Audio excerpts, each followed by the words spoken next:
What's up, everybody, and welcome back to another one of our midday motivations. My name is Derek Kerber, lead pastor here at Revive Church, where it's our mission to change lives, reach the next generation, and impact the culture with the love and the grace of Jesus Christ. And we do these midday motivations to basically help motivate you, inspire, and encourage you into the rest of your day. And so, what I wanted to do today was this morning while I was at the gym.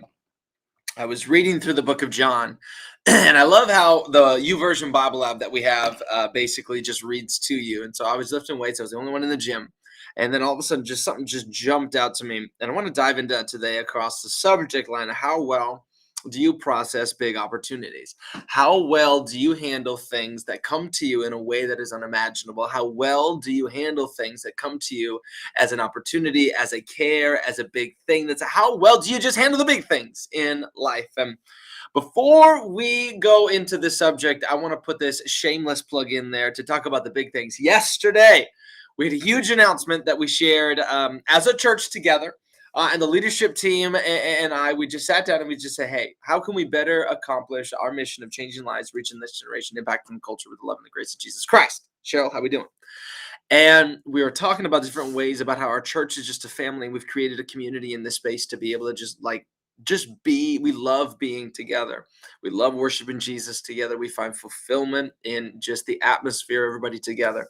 And so we had made a decision. Alicia, how we doing? We made a decision as a leadership team that we feel the best way for us to do that is to knock down our two worship experiences and to launch back into what we did before COVID, which is two worship experiences. We're knocking it down to what we were before COVID, which is one worship experience. Instead of doing a 9 a.m. and 11 a.m., we are going to make the change. We're going to bite the bullet. I know it's a little bit crammed for space. Ma, how we doing? But we just decided it is best for our family as a church to move it down to one worship experiences and do it back to our normal time, which was 10 a.m. And I know it was a big shock. But it went everybody loved it, and they were just so excited. It was so amazing yesterday that we did one worship experience, 10 o'clock. Got everybody together for a Dream Team Appreciation Sunday, had a fall festival, got animals there, had cornhole, so many awesome, cool things. But we just were like, you know what? This is just great. Even though the house was packed, we just decided this was the best thing that we could do for our church. And we just want to invite you out. New service time, one worship experience, 10 a.m. Question, how well do you process the big opportunities? And so what I wanted to do with this is I want to turn our attention to John chapter 6. And in John chapter 6, we see Jesus was about to feed the 5,000. Well, he fed the 5,000, but he didn't have any believers to walk with him. So I want to talk today about those who are dreamers, and you're able to still dream and to process big opportunities when you've got no one else walking with you, no one else to believe with you. And maybe you're the disciple that was listening to Jesus, and you can't handle what God gives you. Like, you're like, oh my God, that is way too big. That is way too much weight. That is way too much stuff for me I can't do it, Jesus. That's way bigger than me. Well, guess what? If all it took was you, then you wouldn't need anybody to do it. And number two, you wouldn't need God to do it. But God's dreams are so big, it takes him to accomplish them. So here's the thing. June, how we doing? Here's the thing. It says this. Jesus saw a huge crowd. This is verse 5. So John 6, starting in verse 5. Jesus saw a huge crowd of people coming to look for him.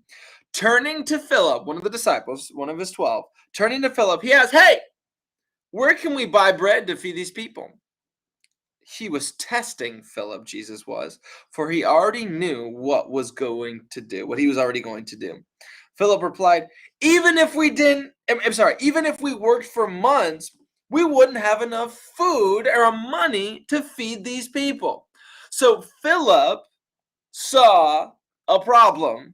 Jesus saw an opportunity. All right. Are you tracking me? Are you tracking me? Like, in this moment, Jesus saw a massive amount of people gathering around. He was seeing it as, man, this is going to be great. We can feed these people. We can get them their needs fulfilled. We can love on them. We can bless them. So he turns to Philip and say, hey, Philip, hey, where can we get enough bread for these people? And Philip goes, what? What are you talking about, Jesus? This doesn't make any sense. How are we, 13 of us, going to feed 5,000 people? I mean, there says there's 5,000 men there. There still didn't count all the women and children that were along with this crowd. And so you're talking 10, 15, 20,000 people. There's no really exact number. But I will just say this, there was a number. It said 5,000. It wasn't a generic. There was 5,000 men there. All right. So for those who are like, church isn't about numbers, well, why would they say that 5,000 people were the God's not about numbers? Well, why did it number 5,000? Why on the day of Pentecost? Why did it number 3,000? Why later in Acts did it number 5,000 there? Because numbers matter to God. More matters to God. More people in heaven, less people in hell. Get the picture? God cares about numbers. All right. But the question is, listen, if God says, hey, I want you to do this, and that number is way more than any number you've thought of, how well do you process the big opportunity? In this moment, Philip was saying, oh my God, what Jesus is saying as an opportunity, he sees it as a task that is never going to get accomplished. He sees it as something that is failure from the get-go. So Philip responded, hey, in a negative way. He said, hey, Jesus, even if we worked for months, we prepared for this well in advance, we wouldn't have enough money to feed these people. Not enough, like not even thinking about bread, but we ain't gonna even have enough money to buy the bread. And so not only did Philip say, no, we can't get the bread, we can't even get the means to get the bread. And so he's going another step back of, no, this is why I can't do it. It's a question. Like if God says, hey, I need you to plant this business, or hey, listen, I've actually been shifting my focus. Like there's a number in my head that I want to make a year. There's a number in my head that I'm aspiring to get to, and I know it's going to be attained, and I know that that number is going to increase as we go, and not just in church, but in other business opportunities and ventures that my wife and I do. Like I want to start getting to a point where it's not, that's just not the amount that I make. That's the amount that I want to give. Like it's not just the money I want to make, it's the money that I want to give away from what I get. Like that opportunity. It's not a thing where I'm saying, oh, how are we ever going to do it? I'm never like, if God asks you, listen, if I want you to do this, like, how are you responding? Are you going to say, no, my parent was this and they never had any money and my grandfather always had a gambling problem, so I'm going to have a gambling problem, or I'm going to drink my money away? If he says he wants you to start a business, well, I don't have a college degree and I don't have the means to get a college degree and I don't even know where to start with a college degree. I don't have a, we are all of these excuses like the Philip did. He wasn't even saying, hey, where can we, like Jesus is just saying, hey, where can we buy bread? Philip was like, bro, we don't even have any money. How are we going to get the bread when we don't have any money? Even if we work for months, there ain't going to be enough money to buy bread. Like he was going into a deeper excuse as to why what Jesus was telling him to do wasn't going to work. So question, how well do you process the big opportunities? Now there's another person, this Simon Peter. I just love this guy because he has a great way of opening his mouth and then stuffing a boot in it at the same time. Like he said it great in the beginning. Can't hear no sound. Can everybody else hear me? Anybody else? Because everybody hear me. Somebody comment because it's not coming through. I'm not going to keep going unless everybody can hear me, or at least somebody can hear me on here. Anybody? Make a comment. Hello, hello. I have you. Okay, we at least got sound, so at least it's going out there. But here's the thing. Here's the thing. All right, we got Simon Peter. He's really, really good at opening his mouth and sounding great. But he keeps going. And it's just like, man, God said, just do it. All right, so Simon Peter says this, verse 7. And I haven't had latte or Red Bull yet this morning. Okay, so I'm just going to say, this is just what God told me this morning. I want to bring it to you. Philip said this, even if we work for months, we won't have enough money for the food to feed them. Then Andrew, Simon Peter's brother. Oh, sorry, it wasn't Simon Peter. I read it wrong. It's Andrew, Simon Peter's brother. He's awesome, bro. He spoke up. He wasn't even asked to speak. He's like, Jesus didn't turn to Andrew. Jesus turned to Philip. And then seeing Philip's reply, Andrew said, hey, there's a young boy here with 5 barley loaves and 2 fish. Like, we got something.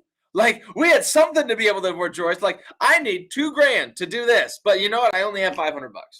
Wow, what good is that in the middle of such a great need? That's exactly what Andrew did. He said, hey, we got 5 barley loaves of bread and 2 fish. But what good is it? What good is it among this huge crowd of need? This huge crowd of people. What good is it? The question you need to ask yourself. Do you see, number one, like Philip sees? Do you process like Philip, or are you processing like Andrew? Now we're going to keep on. There's more processes here because there's a process like Jesus did. All right. So Philip basically said, "What good is it even to try? Like, why are you even asking me this, Jesus?" Then Andrew is the person who kept in and said, "Hey, this is what I have." At least he said there's something there. At least he was halfway encouraging to say, "This is what we've got." But then he turned right around and said, "What good is that?" You see, Philip saw what good is even trying. Andrew said, "Well, we've got something, but what good is it? Because it's not enough. It's still not enough." Well, what if you just do what Jesus did? How well do you process the big opportunity? Number one, do you see a big opportunity, or do you see it as just it's never going to happen? Is it a problem to you, or is it an opportunity? Like if God asked you, "Hey, tip this waitress $200 today," is that an opportunity for you? Or is that something that's way too much for God to ask? Like it is going to stretch you. If God says, "Hey, I want you to start a business and I want you to hire this person, I want you to hire that person, I want you to buy this piece of equipment, I want you to buy this, I want you to do this, I want you to buy a car for this person." Do you see that as an opportunity? Do you see that as opposition? Like which one is it? How well do you process it?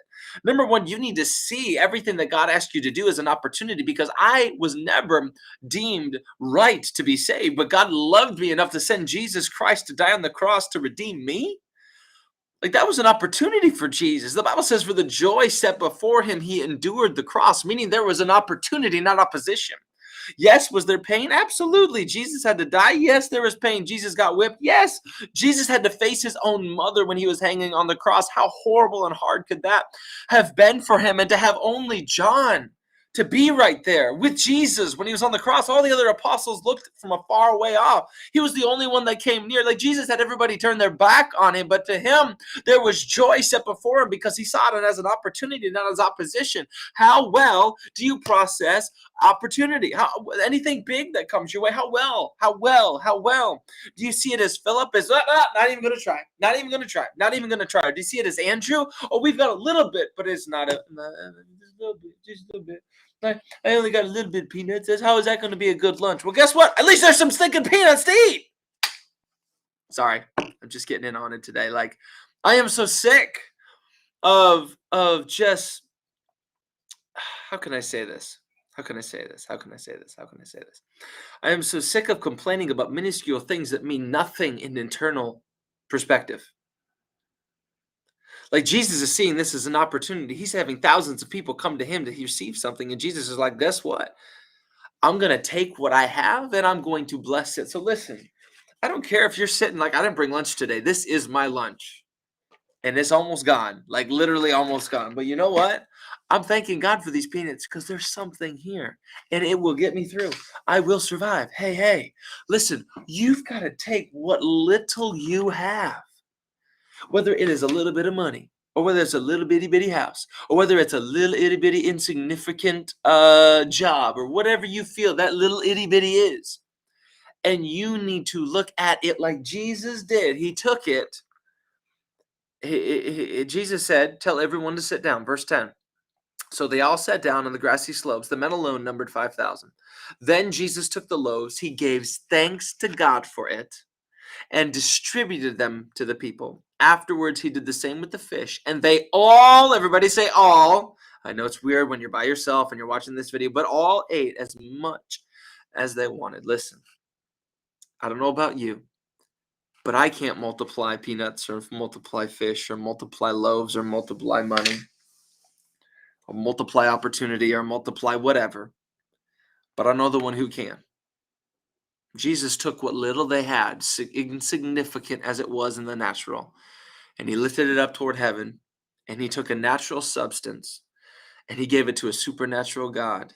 And when you do that, you can watch a supernatural God turn your natural substance into more than enough, not just insignificant or good for nothing, but more than enough. This is the thing I want to get to you. I want you to start seeing yourself as the bread and the fish, because some of you see yourself as, what good am I?